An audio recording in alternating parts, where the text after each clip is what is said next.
Thank you for joining us here. We're Alexandria-Washington No.22. This is our Esoteric Corner.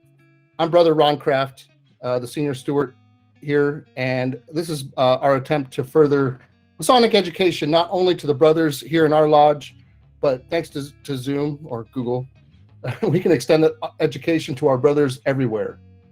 It's kind of my goal to explore esoteric or other Masonic topics and generate some interesting discussion. So we're going to start the presentation and then follow with a Q&A, unless, James, I don't know if you mind if questions come up during. I should have asked you that first. But just a few ground rules. As this is an untiled meeting, we cannot divulge any Masonic secrets, so please remember your obligations. Also, remember to be respectful of others' views and remain on the level. Topics can touch on religious or political themes, but we don't advocate a particular position or religion or political view or anything like that. So remain respectful. Also, this one is we are allowing EAs and above here. So if you're an EA, you're welcome to be here. If you're a fellow craft, there's no spoilers here tonight. So I'm going to present. So our present presenter is Brother James Ferguson. He is a 32nd degree KCCH in the Scottish Rite. His mother lodge is James L. Eaton Lodge, number 294, which is named after his maternal grandfather, which is pretty cool. The Grand Lodge, Nebraska. And he's currently a member of George Washington number 20, our lodge, Alexandria-Washington number 22, here in the Grand Lodge of Virginia. You've got a whole bunch of other stuff, and you can introduce yourself and give us all that stuff. It's pretty neat. So I'm going to give you the floor, James, and mute myself so I don't screw anything up. All right. Well, Ron knows I don't like to talk about myself, so he's now forced me to do it. So my academic background, I have a Bachelor's of Arts in Classical Studies and Classics and Religious Studies from the University of Nebraska, Lincoln, with a minor in Medieval Renaissance Studies and second minor in Classical Languages. And then I have a graduate master's degree of arts in museum studies. So therefore, I currently work as the collections manager and registrar at the George Washington Masonic National Memorial. Now, a lot of people get confused. I'm not the curator. The job of a curator is to look for and bring in objects into the association for study and their own research and publish those to help the public better understand. As the collections manager, I do everything else. I do the daily care and maintenance of the objects, make sure that all the proper legal documents have been filed, and almost everything our curator has no time to do. So another part of my background is I did spend a summer in Greece, where I did several archaeological digs in and around Athens, the Peloponnese, all the way down to Crete. So that's where the bulk of this presentation is going to consist of, is the classical era of ancient Greece. I will now try to share my screen. As I was saying, we got donated a bronze statue of Mercury, and there was a note stating on the donation that it was a copy of a statue used to represent the deacons within Freemasonry. And me being a humble little Nebraska Freemason, I've never heard of Hermes or Mercury being the symbol of the deacons. So I went down a rabbit hole. And next slide.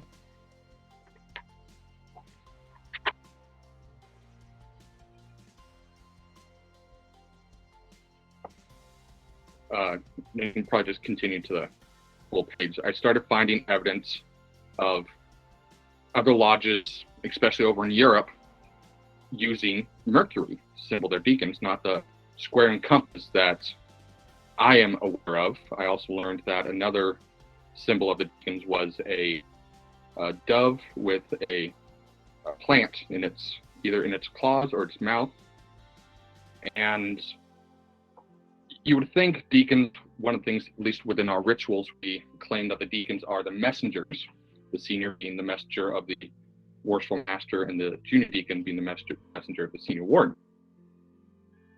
The dove, I later learned, was supposed to resemble the third bird that Moses released from the ark, and it bringing back, returning with a leaf, was the message that there was dry land. So that's where they got the dove imagery. And you could say that Mercury, being messenger of the Greek pantheon, is a easy corollary to go into. But I'm a classics nerd, and I know that things can get a lot more complicated, especially when we talk about classical mythology. And there is a lot more to Mercury, or I'm going to say the names interchangeably, so apologize if you get confused. There's a lot more to Hermes that I think us thinking of him just as the messenger of the gods and equating to deacons is simplicity to the point of inaccuracy. There's a lot more to Hermes than meets the eye, and I think better reflects the role of the deacons within our ritual. Next slide.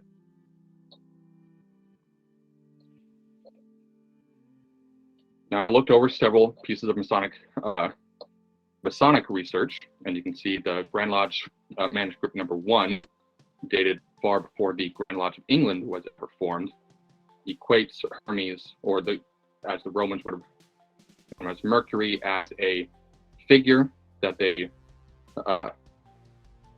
don't want to use the term revered, but at least they saw the images that the ancient people used and equated it to, as the Romans would have gone, Thought, Odin, and as a symbol of wisdom and divine righteousness, and a symbol of divinity that they tried to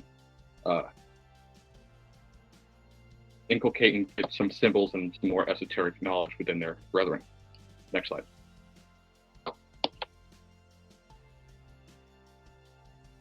Now here, I think would be, I'm well aware that not everybody is as adversed in some of the mythology as myself. So we will first talk about the myth of Hermes and how he came into being. This comes straight from the Homeric hymn to Hermes and his the story of his birth. He was the son of Zeus and a nymph Maya. At the beginning, he is literally just a child. This entire story is all taking place, just for you to be aware, within one day. Literally his birthday. All this is taking place, and there's a lot to go for. So he's born. Him and his mother live in a cave in Arcadia, a very landlocked region of Greece, and a very old region of Greece. But him being a divine being, even though he's 1 year old, he decides to get up. He was hungry, so he decided to get up and give himself some food. Don't know what Maya was doing. She was probably off weaving something. But one of the first things that's mentioned in his myth is that he finds a tortoise, he kills it, and creates the first lyre from the corpse, the shell being the base and its intestines being the strings. And he starts playing and strumming his entire time. But of course he's hungry. So what does he do? He decides to steal the sacred cattle of Apollo. And there's a whole play of him going to the sacred grove, stealing the cattle, changing the hooves of all the cattle so they face backwards, so that when he takes them away, it looks like they're going the other way. So he's already shows a bit of a trickster aspect within his deity and some strength of power. He takes the cattle away. He is hungry, so he butchers several of them, creates a bonfire, sacrifices it to the other Olympian gods, including himself, and has his breakfast. A little while later, Apollo notices his calf are gone and goes on this wild chase to figure out what happened to his cattle. Of course, he went through all the signs and found out that it was this literally brand new baby child that stole the cattle. And of course, he tells Zeus, Zeus trying to render judgment, and Zeus finds it absolutely hilarious and pretty much says, Hermes, return the cattle and all will be forgiven. So as Hermes was returning the cattle, Apollo notices the lyre. Apollo is one of the gods of music, so of course he likes the lyre. He asks Hermes that, hey, if I can have the lyre, I will make you the messenger of the gods. And so of course he says, sure, there you go. And the next thing he says is, okay, then if you promise never to steal from me again, I will also gift you the caduceus. The major symbols of Hermes, his staff with the two snakes, was the gift of Apollo. And the staff is it's a symbol of Hermes. There's no other real meaning behind it, just that it is the staff of Hermes. And if we go to the next slide, we can kind of, from that origin myth, we kind of get some of the three major aspects of what Hermes, how he was worshipped and how the ancients viewed him. He kind of had three major aspects to his divinity. He was a god of heralds and messengers. He was in charge of defending boundaries and roadways, and he was a psychopomp. Now the term psychopomp is taken straight from the Greek, psycho meaning soul, pomp meaning conductor. He was the conductor of souls. Think Anubis, the Grim Reaper. That was part of his duties in later myths. Next slide. So here we'll talk more about the caduceus. You can see it has grown from its symbology in its later terms. The pottery, you see the Epharius crater, is probably one of the oldest depictions of the caduceus. It doesn't have the wings, it doesn't have the orb on the top, it's simply a rod with the two snakes. The myth of why the snakes are there is that one of the principal powers of the rod that Apollo gave him was that if you place it between two armies, they will automatically cease fighting. To test this, Hermes found two snakes quarreled in battle, put the rod between them, and they immediately coiled up, and it has been there ever since, not fighting. And later, by the early classical era into the Renaissance era, the wings and orb was added, more of a symbol of, more the Romanesque style of Hermes, the Mercury, other than Hermes. Next slide. Now, this comes straight from the Iliad, and that also kind of equates the power of just Hermes being a god of heralds. Herald was an official position within a court in Greek life. A king would have several official heralds, and one of their main symbols of their position was a rod. Like our deacons in most lodges today all carry a rod, symbol of their office. And so here in the Iliad, they talk about during the heat of battle in the Trojan War, several heralds walk straight in to the middle of the battle, and they all claim that they have to stop fighting. Heralds are between us. So it was considered a sacred item, that not just the rod, but the fact these are messengers, they are symbols of Hermes, and there cannot be any fighting when a message needs to be taking place. Next slide.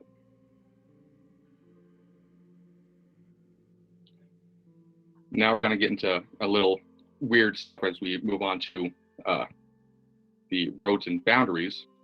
One item that comes up a lot in Greek anthropology are Herms. Next slide. Now, Herms are these specific statues.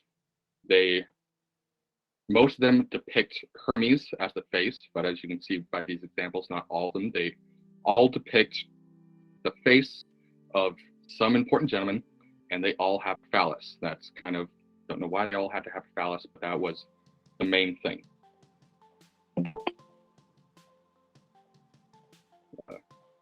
So these Herms have been used as roadways and boundary markers.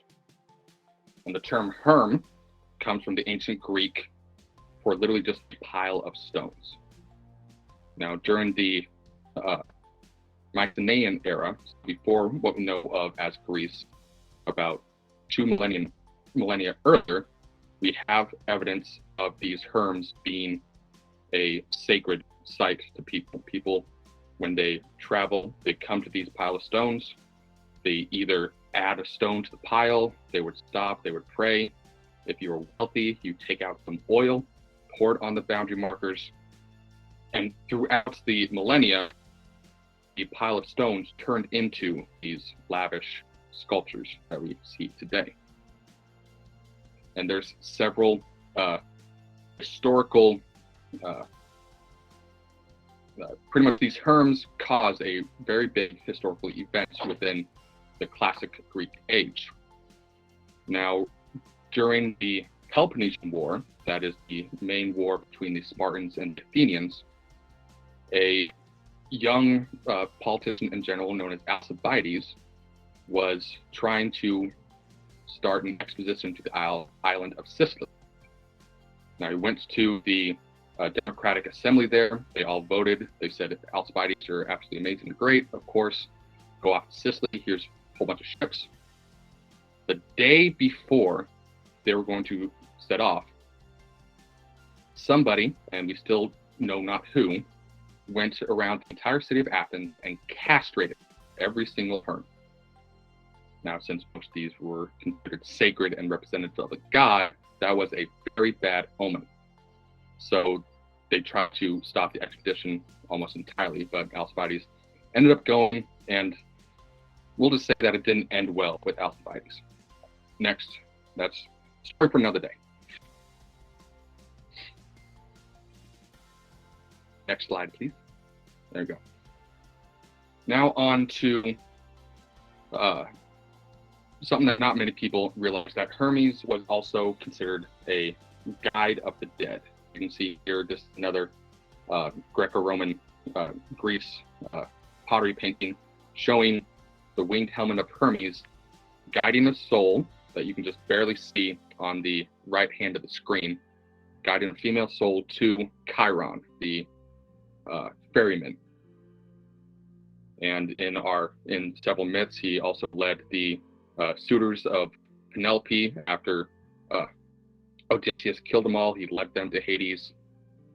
When Persephone, during her travels, when she goes to and from the underworld, Hades is the one that brings them.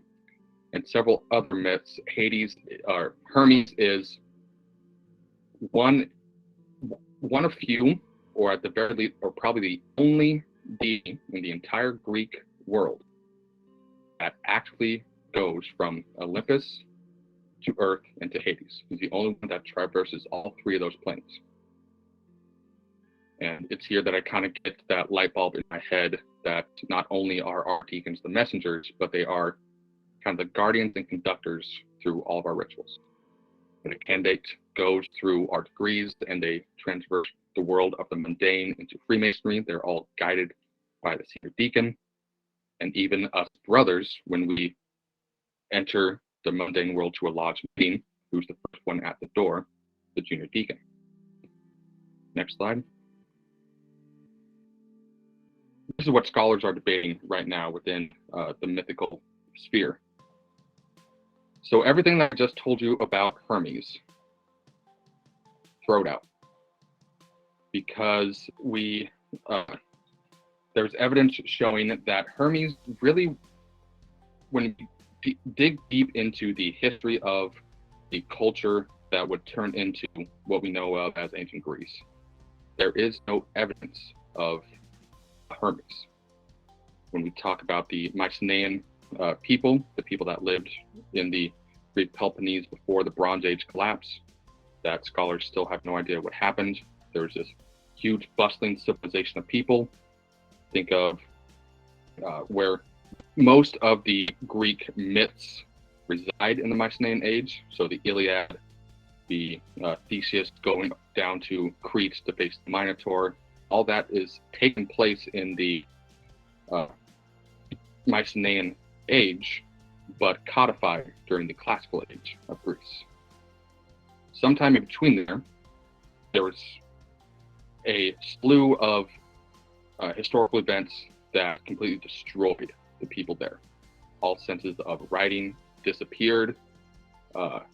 Their cities, there's evidence of a great fire in almost all these cities, and they were abandoned and destroyed. Now, we do have several pieces of writing from that age that so far only one set has been translated. And they come in two. There's linear A and linear B.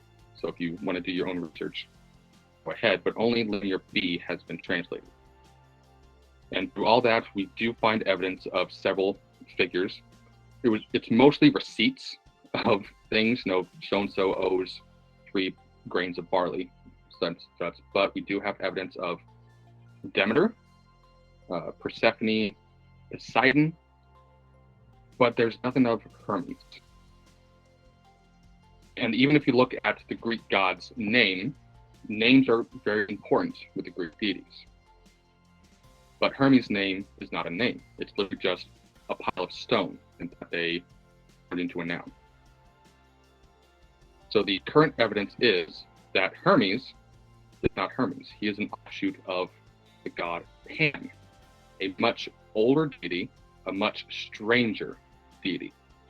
Pan, if you ever see images of Pan, he is a satyr or a faun, a half-goat creature. He was the god of wild places.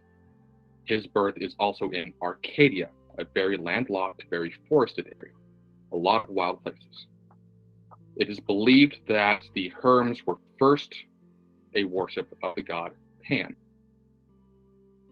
Then through the ages, for some reason, his worship might not have been able to leave Arcadia, and so they separated him into Hermes and Pan.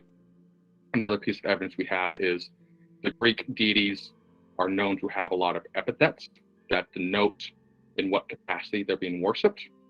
So if we talk about Pallas Athena, the maiden Athena, that's where we get the Parthenon. There is Olympic Zeus, god of the Olympus. There's Zeus Magna Graecia, so the great Zeus. There is Panhellenic Athena, so the inter-Greek idea of Athena. And Pan had probably an epithet of Panhermonikos, or Pan of the boundary stones. And that's just so far that's all we have of it, that somehow Pan got offshoot into Mercury, and then Mercury being a more suitable figure, something that dealt with a lot of roads, a lot of mercantile, ended up being probably one of the more popular deities even today in modern United States.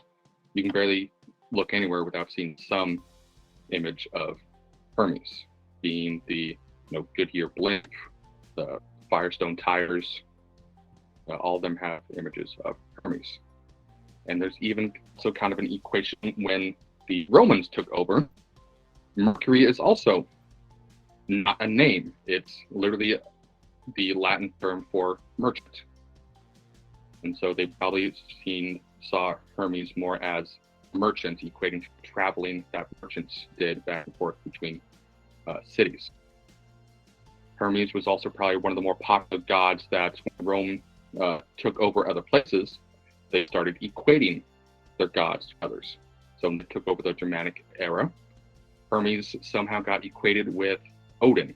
I don't know if it was the staff-hand combo or the fact that they're travelers and mystics, but when Rome talked to the Germanic people, they saw Odin, said, oh, that's just Mercury.